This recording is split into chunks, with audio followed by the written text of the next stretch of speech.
Hallo liebe Freunde, herzlich willkommen hier an unserer Flöha. Und wir hatten uns zuletzt zu Recht darüber beschwert, wie der Zustand der Wanderwege rund um Grünhainischen, sprich Fuchsturm, Fuchshöhle, aussieht, bedingt durch die Forstarbeiten. Und ich habe mir aber sagen lassen, es hätte sich etwas getan.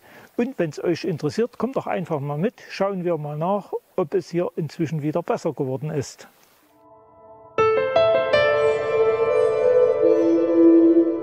Da es zum bzw. in unserem Flöhatal gerade um Grünhainischen viele Wege gibt, das wisst ihr ja bereits aus früheren Filmen, und mit Wiederholungen will ich euch auch nicht langweilen.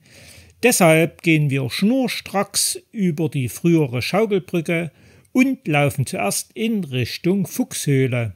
Klar, die Hänge sind ziemlich kahl, dank des Besuches vom Borkenkäfer. Die Laubbäume kaschieren das nur dürftig, aber an der Fuchshöhle habe ich mich wirklich gefreut. Wie ihr seht, alles ist jetzt aufgeräumt, selbst eine neue Sitzgruppe aufgestellt und die alte Informationstafel ist wieder vorhanden. Da lacht doch das Herz. Und so fröhlich gestimmt laufen wir zunächst an der Flöha weiter in Richtung Schwarzmühle. Schließlich wollen wir auch eine der vorhandenen Möglichkeiten zum Fuchsturm anschauen. Wie gut zu sehen ist, auch hier wurde reichlich geschnitten. Aber das ist nun leider nicht zu ändern, möge sich der Wald recht schnell erholen. Dafür eröffnen sich Ausblicke, welche ich hier noch nie erlebt habe.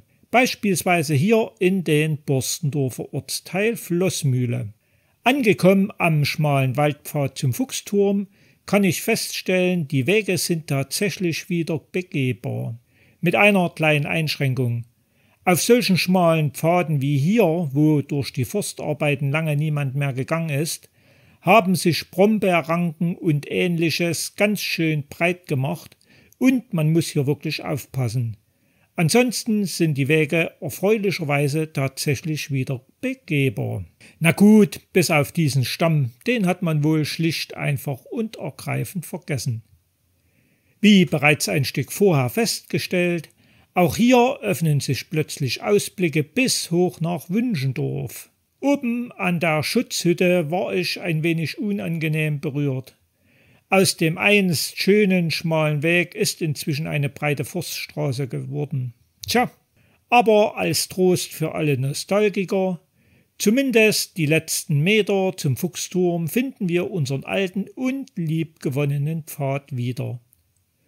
Für den Rückweg habe ich mir einen der ganz alten Wege in Richtung Grünhainischen ausgesucht. Wie gut zu sehen ist, begehbar ist dieser tatsächlich, wenngleich auch hier zu sehen ist, es war lange niemand mehr auf diesem unterwegs.